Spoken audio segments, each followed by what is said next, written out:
I paid for their down payment, bought their baby furniture, and cooked dinner every week. One night, my daughter-in-law told me, "You're like wallpaper. No one notices you until you start peeling." My son laughed. The next morning, I was gone. But when they found a safe hidden in the attic, and opened the letter inside, they finally understood. I'm Marlene. I'm 64. I spent my whole life trying to be a good mom. A good person. I didn't grow up with much, so I wanted to give my son the life I never had. His name is Nick. I raised him alone after my husband, Jerry, died in a car crash. Nick was only 8. I remember standing at that hospital alone, shaking, hearing the doctor say the words I'll never forget, "I'm sorry." He didn't make it. That night, I held Nick while he cried. I promised him we'd be okay. That I'd take care of him. And I did. I worked 2 jobs. Grocery store cashier by day, data entry at night. I didn't have time for anything else. No dating, no hobbies. I was just, Mom. And I was proud of that. Eventually, I landed a good job in payroll at a company downtown in Columbus, Ohio. It paid steady. It had benefits. Nick got older, and I made sure he had what he needed. School supplies. Clothes. A computer when he got into high school.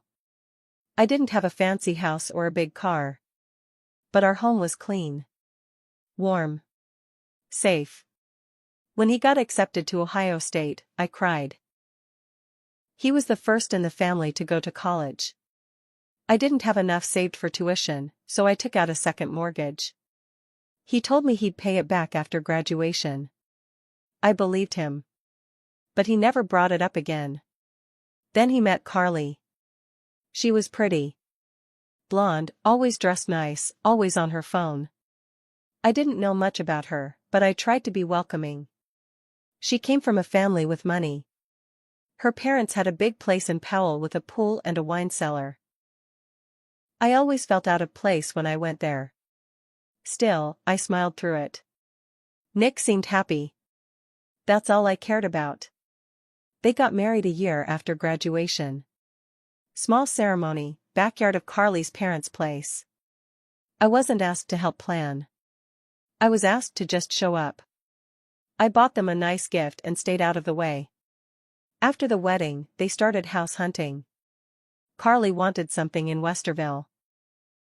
Nick called me one night and said they found a house they loved, but they were short for the down payment. I didn't even hesitate. I gave them $38,000. I had saved it for retirement. But I told myself it was worth it. My son deserved a good start. They moved in. I helped paint the nursery when Carly got pregnant. I bought the crib. The changing table. A soft yellow rocking chair. Diapers. Baby monitor. All of it. Every Saturday, I cooked and brought dinner over. Meatloaf, green bean casserole, chicken, and dumplings. I'd clean up after too. Wash dishes. Fold laundry if it was sitting out. At first, Carly would say thank you. Then the thank you stopped. Then the smiles. Then the eye contact. Eventually, she acted like I wasn't there at all. Nick didn't say much. He'd scroll on his phone or take calls in the other room. I'd ask about his job, and he'd nod or give one-word answers. I thought maybe he was tired. Stressed from work. I made excuses for both of them. But one night, everything changed. It was a Thursday. Rainy. I remember because my windshield wipers were acting up. I brought over a homemade chicken pot pie. Carly was sitting at the kitchen counter, sipping red wine, scrolling her phone. Nick walked in from the garage, kissed her on the cheek, and said, "Smells good." I smiled. Carly didn't. Then she said something I'll never forget. She looked straight ahead and said, "You know, your mom's kind of like wallpaper." Nick laughed. What? She's always around. You don't notice her unless she starts peeling.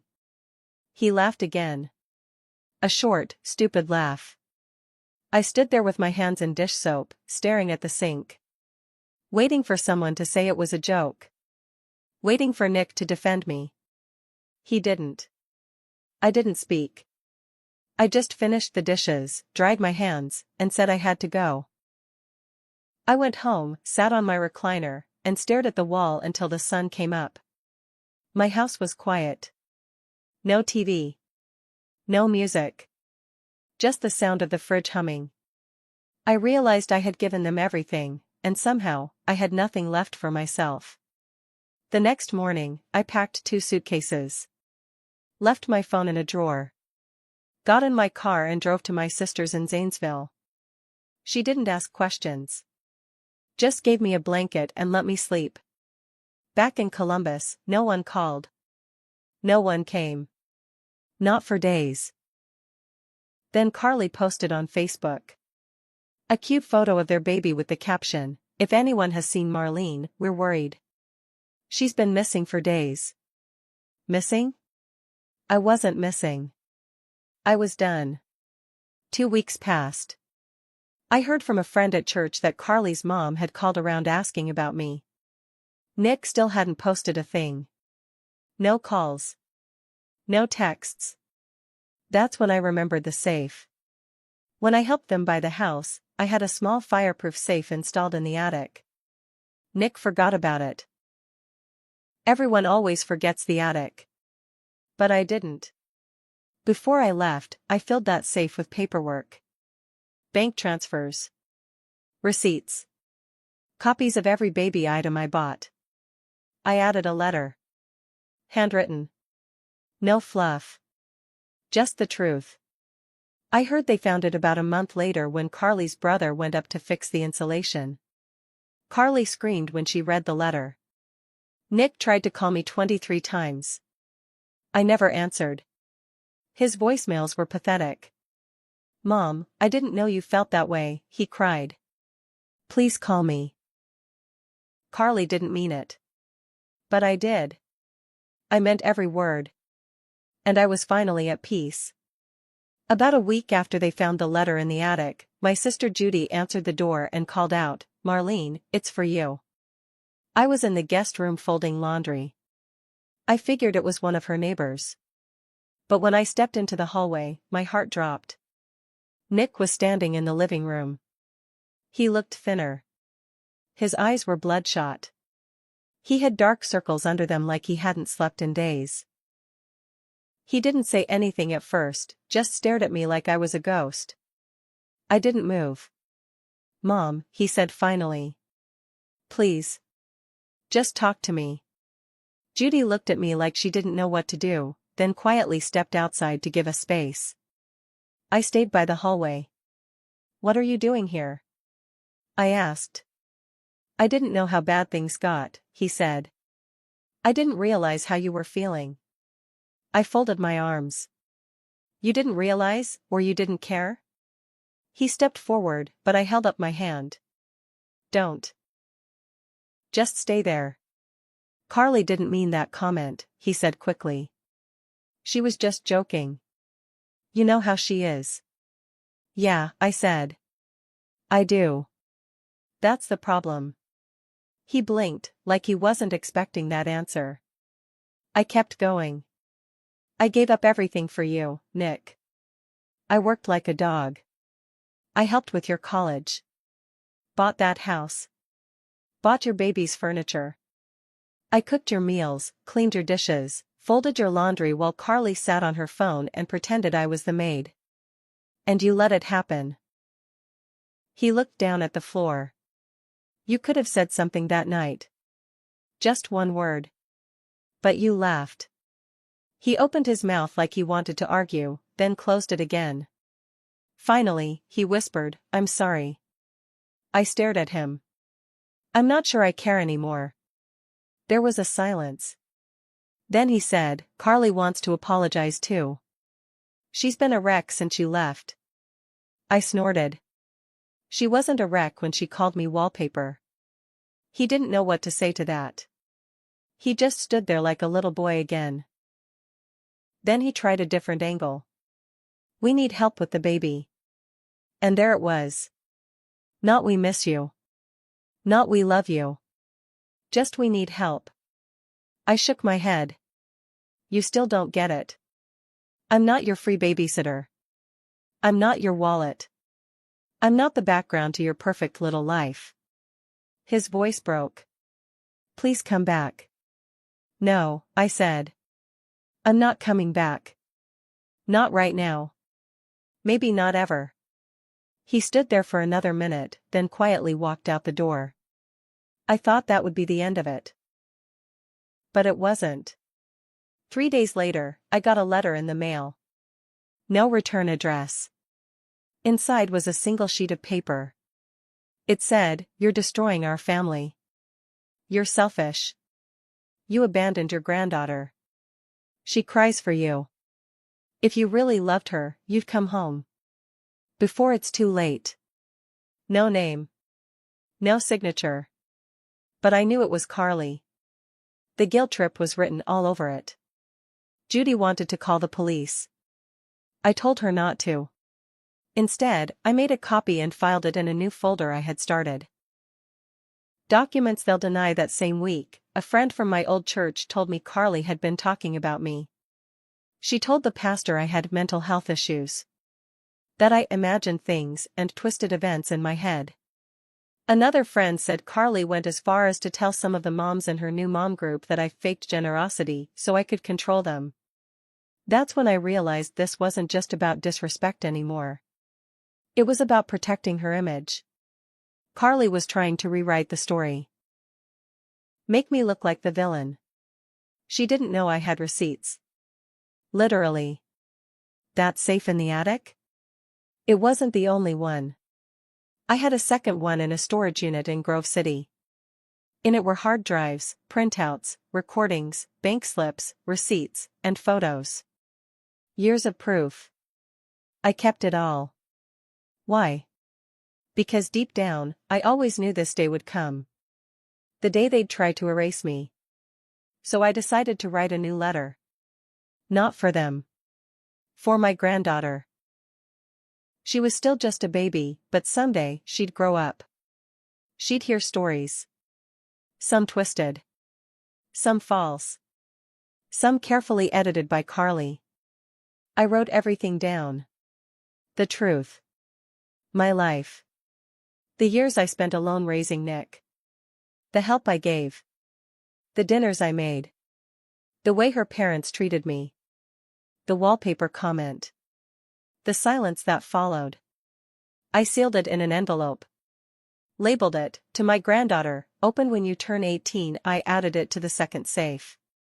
Because one day, she'd want answers. And I'd make sure she had them. A few weeks went by after that last letter. I didn't hear from Nick again, and Carly never showed up at Judy's. I thought maybe they finally got the message. That maybe they were going to let me be. Then one morning, Judy walked into the kitchen holding the cordless phone. "It's for you," she said. "It's your bank." My stomach dropped. I took the phone and spoke to the representative, and that's when I learned someone had tried to access my online banking account 3 times in the last 24 hours. Password reset requests. Failed logins from a device that wasn't mine. I asked where the attempts came from. Columbus. My hands went cold. I hung up and called my lawyer. He was a family friend, not fancy, but reliable. I explained everything, the money I gave Nick and Carly, the change to my will, the letter, the safe, and now this. He got quiet and said, "Marlene, I think they're trying to protect themselves. Maybe more than you know." He told me to check my credit, so I did. 2 new inquiries. One for a personal loan. One for a joint account I hadn't opened. I felt sick. I hadn't given anyone permission. No power of attorney, no co-signing, nothing. I called Nick. He didn't answer. I left a message. "If I find out you or Carly used my information to open anything in my name, I swear to God, click." A few hours later, he called back. He sounded panicked. "Mom, I don't know what's going on, but it wasn't me. I swear. Carly handles our bills. Maybe it was a mistake." "A mistake? You mean like laughing at me while your wife called me wallpaper? That kind of mistake?" He didn't answer. I said, "I've already filed a fraud alert with the bank. If they come asking, I'll give them everything I have. Emails, texts, every last receipt. If she forged my name, I'm pressing charges. I don't care who it hurts." He begged me not to. Said it would ruin his job, his marriage. I told him she should have thought about that before she tried to ruin mine. Later that night, Judy and I drove out to my storage unit in Grove City. I didn't want to wait anymore. I pulled out the second safe. Dug through the files. I wanted to make sure everything was still there. That's when I found something I had forgotten I'd saved. A voice recording. From 6 months earlier. Back when Carly had just given birth, and they were letting me stay over sometimes to help with night feedings. I had started recording things after Carly had snapped at me for getting in the way. I knew something felt off then, but I didn't expect what I heard on the tape. It was late. You could hear the baby crying faintly in the background. Nick and Carly were talking in the kitchen. The sound quality wasn't perfect, but the words were clear enough. "Nick. Maybe we should just move her into assisted living. She's not getting any younger. Carly, then we'd have to deal with her house, her stuff. Besides, she's worth more to us where she is." "Nick, you mean here?" Carly, yeah. With us. She pays for everything. Let her think she's helping. Once the will's locked in, we can push her out." Silence. Then Nick, barely above a whisper, "She'd never see it coming." I paused the recording. Judy looked at me, stunned. "They were planning it?" I nodded. "From the start. They never loved me. They used me. And the moment I became inconvenient, they were going to toss me aside like old furniture. This wasn't just about disrespect anymore. It was fraud. It was manipulation. It was betrayal at the deepest level. And they thought I was gone for good. They thought wrong. I slid the USB stick into a fresh envelope and labeled it, Copy 1, TO Lawyer. Then I made another copy. Copy 2, to news outlet, if needed. I was no longer waiting to be noticed. I was about to make damn sure I was heard. After I found that voice recording, the one where my own son said I'd never see it coming, something in me snapped. It wasn't just pain anymore. It was fire.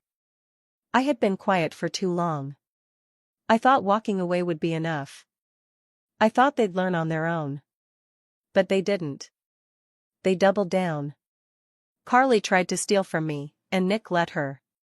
I called my lawyer, Dave, first thing the next morning. "I'm ready," I said.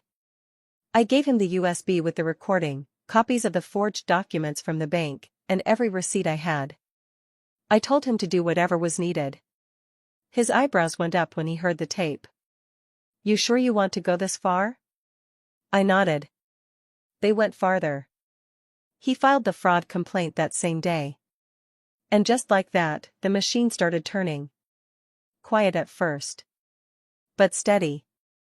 A few days later, a bank investigator called to ask follow-up questions. She confirmed there had been 2 applications for loans under my name. Same social security number. Same old address. They were traced back to Carly's IP address. Then it hit me. They didn't just plan to use me. They were planning to bleed me dry. See, if you take out loans in someone's name, and they die, well, unless it's proven to be fraud, it can fall on the estate. They were setting me up to die broke. They weren't waiting for me to grow old. They were pushing me out to the edge. Slowly. Quietly. I gave Dave permission to file criminal charges. Forgery. Fraud. Identity theft. And then I made one more move. I mailed a copy of the voice recording, with a redacted transcript, to Carly's employer. A sharp little marketing agency downtown.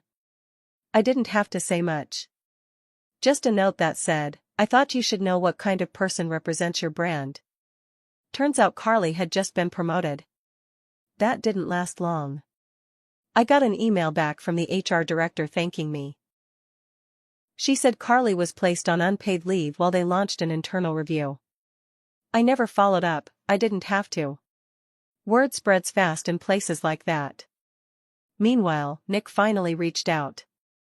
He showed up at Judy's again, this time alone, looking like a man who'd been hit by a truck. He was crying before he even stepped inside.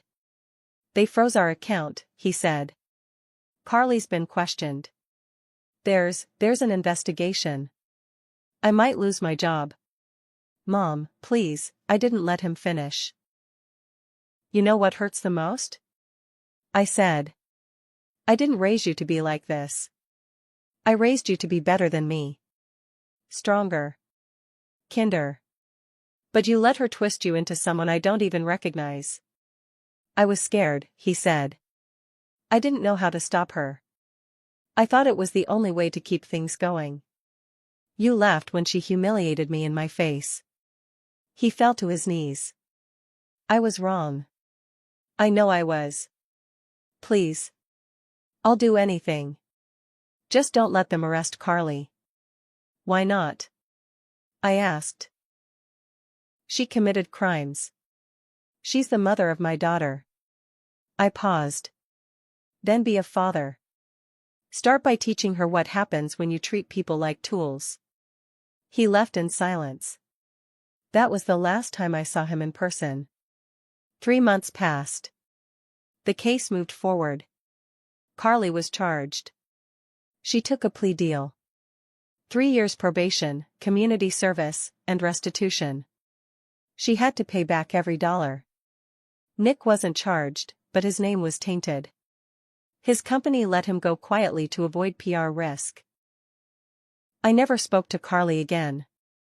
But I did get a letter in the mail from her one day. It was short. Full of blame. No apology. She said I ruined her life and turned her daughter against her. I burned it. But not before making a copy for my files. As for my granddaughter? I haven't seen her in person in over a year. But when she turned 5, I mailed her a birthday card. Inside was a short note, "I love you." I never stopped. "Someday, you'll know everything." I also included a photo. One of me holding her as a newborn. Just the two of us. No Carly. No Nick. 1 month later, I got a card back. Handwriting was shaky, a child's, but the message was clear. "I love you too, Grandma. Mommy says I can't call you. But I will when I'm big." It broke me. I cried harder than I have in years. But I also felt something I hadn't in a long time. Hope. Because no matter how much Carly tried to erase me, the truth had roots. And someday, those roots would grow. Now I live in a small house near Hocking Hills. Peaceful, quiet. I volunteer at the food pantry. I paint a little. I write. I keep the second safe, just in case. I'm not rich.